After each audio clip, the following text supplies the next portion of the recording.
این لحظه هست که ما گل خوردیم. کاپیتان اکبر کاظمی اشتباه کرد و این چیپ بازیکنان تیم ملی روسیه باعث شد که گل اول بازی به ثمر برسه.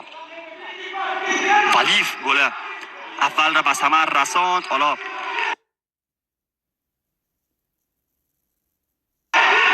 روسیه 1 افغانستان 0. مهران غلامی هم روی زمین هست.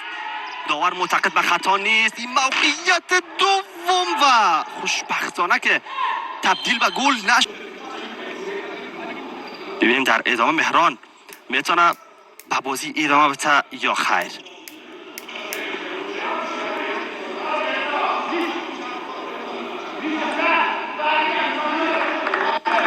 ما در این تورنمنت فقط یک بازی دیگر هم قرار است انجام بدیم مقابل تیم ملی نیوزیلند. اگر تیم ملی نیوزیلند حضور داشته باشه در این تورنمنت و کلا انصراف نداشته باشه از این رقابت ها، ما قطعا فردا به مصاف تیم ملی نیوزیلند خواهیم رفت و تیم ملی فوتبال افغانستان و کاپیتان ما توانست گل به ثمر برسانه. خوشحالی هواداران تیم ملی فوتبال افغانستان را میبینین. اکبر کاظمی اشتباه خود را جبران کرد. این پاس بسیار خوبی است که احمد اسماعیلی ارسال کرد و با پای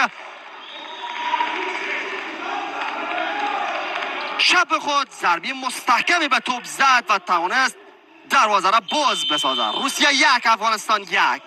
حالا کم کم باید انگیزه بگیریم از این گل. تجربه روس‌ها را هم در کنار زمین می‌بینین. فرصت برای تیم ملی روسیه، ضربه‌ای که برخورد داشت با رضا حسین پور و توپ به بیرون رفت. این فوتسال افغانستان، رضا حسین پور توپ را واگذار کرد به احمد اسماعیلی. احمد اسماعیلی یک پاس گل داده و کمی دیگه هم اگر ما دقت بیشتر داشته باشیم میتونیم کار روسیه را تمام کنیم. یک ضربه خطرناک از سوی سعید مرتضی حسینی. ای بازیکن نشان داد چقدر شوت زن خوب هست. این موقعیت هست که تو با تیرک دروازه برخورد کرد. با چانس بودیم روی اون موقعیت. ما اگر در این تورنمنت همین بازی ها را هم ببازیم، این بازی را ببریم، کار بسیار بزرگی کردیم. روسیه یک از تیم های پرقدرت هست و فرصت برای افغانستان و همچنان توپی که به بیرون رفت. اکبر کاظمی میرفت گل دوم تیم ملی فوتسال افغانستان را به ثمر برسانه. این پاس خوب، ضربه خوب و متاسفانه گل. مرتضی حسینی دیدیم چقدر خوب هستیم بازیکنان ما، اما چرا نمیتونیم نتیجه بگیریم. یک کار فوق‌العاده خوب است سوی مهران غلامی، بازیکن خلاق و شوت زنی است. یک سر توپ عالی، باید شوت خود بزنه، باز خود فرستاد و توپی که تبدیل به گل نشد. افغانستان زیاد تعلل میکنیم ما در این قسمت و توپی که از دست داد موسوی. پرتاب اوت برای افغانستان. داور صحبت داره با بازیکن روس ولادیمیر رایانچوف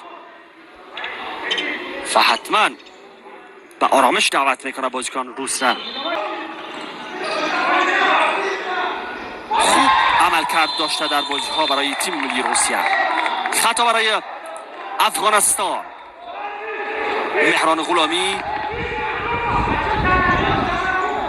بازیکن خلاق تیم ملی ما وارد زمین شد در کنار فرزاد محمودی و ترکیب خوبی را میتونن داشته باشند. همچنان بازیکنان ما مرادی اشتباه کردیم، اشتباهات فردی. بازی حتما بیننده ایف اسپورت باشید و مسابقه جذاب ویتنام و تایلند را هم بیننده باشید که همکار خوب ما امیرحسین نوری او بازی را خدمت شما عزیزان گزارش خواهد کرد و فردا هم افغانستان با نیوزیلند و روسیه با تایلند بازی خواهد داشت. بازیکنان روسیه فرصت دارن، همچنان سعید مرتضی، همچنان فرصت و متاسفانه گل خوردیم. یک لحظه غفلت باعث شد که دروازه افغانستان و بار دوم باز شود و روسیه از این موقعیت و گل رسید. غفلت مدافعین ما را ببینید.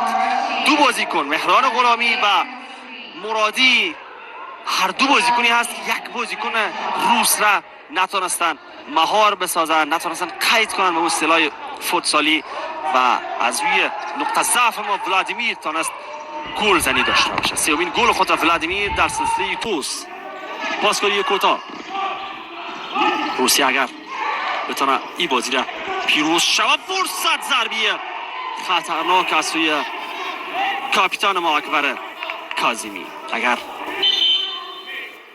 روسیه این بازی را پیروز شود، بری کاظمی، فرصت، فرزاد و گل برای افغانستان. حالا افغانستان گل دوم را به ثمر برساند. افغانستان 2 تیم ملی روسیه 2. همه چیز مساوی میشه دوباره. فرزاد محمودی روی یک حرکت تمرین شده و خوب تانست گل دوم کشور عزیزمان افغانستان را به ثمر برساند. اولین گل فرزاد محمودی هست در مرتضی و این ضربیه مرتضی حسینی در چارچوب نیست. 10 دقیقه دیگر از نیمه دوم وقت باقی هست.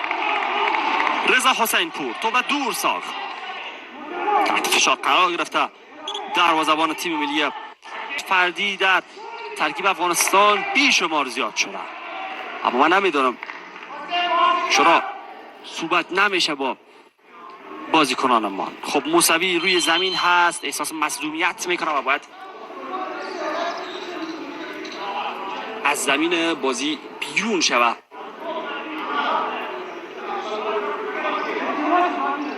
موسوی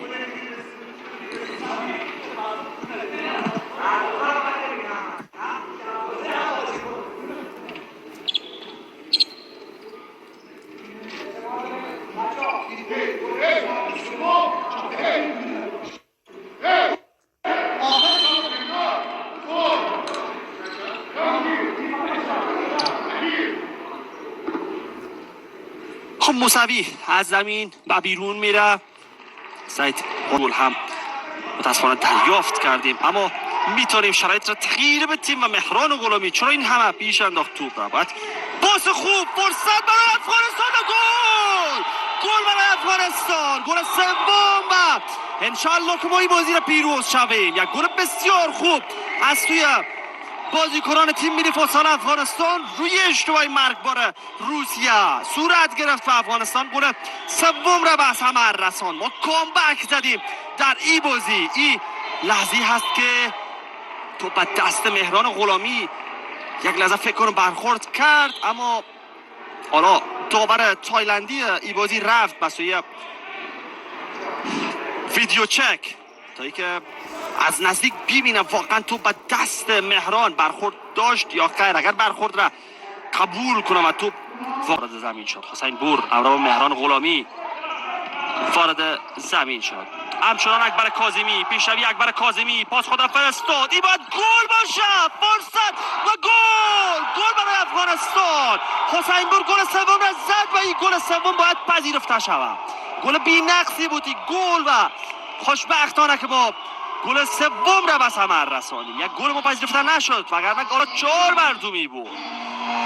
ربیع سربستانی تفکراتش در نیمه دوم کارساز بود و موفق شدیم گل بزنیم. این اشتباه فردی دروازه‌بان تیم ملی روسیه کریل هست و روی اشتباه کریل حسین پور تانست گل زنی داشته باشه، ضمنی که مهران غلامی هم ضربیش بد نبود، خوب بود.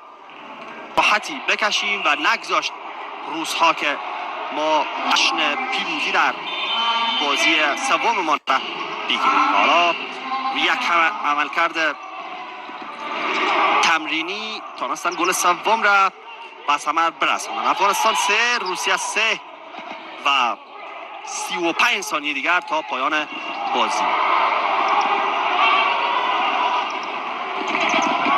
کورنر برای روس‌ها گرفته شده. حسین پور.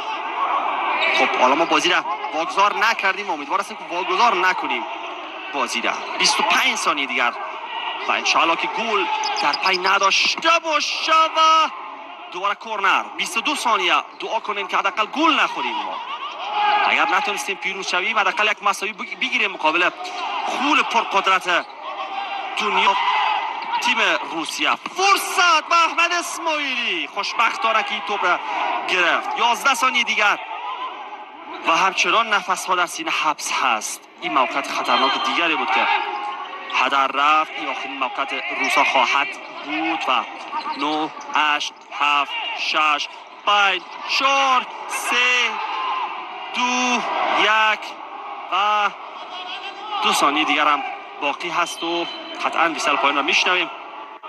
بازی خوبی کرد افغانستان، شجاعانه بازی کرد مقابل تیمی که در رینکینگ در جایگاه هفتم هست و افغانستان که در جایگاه 21م و انشالله این روزنه امید را باز میسازه برای افغانستان که ما در سالهای بعدی بدرخشیم. خب ویسل پایان بحث در آمد، با شما هستیم همچنان در استودیو و صحبت‌های لازم را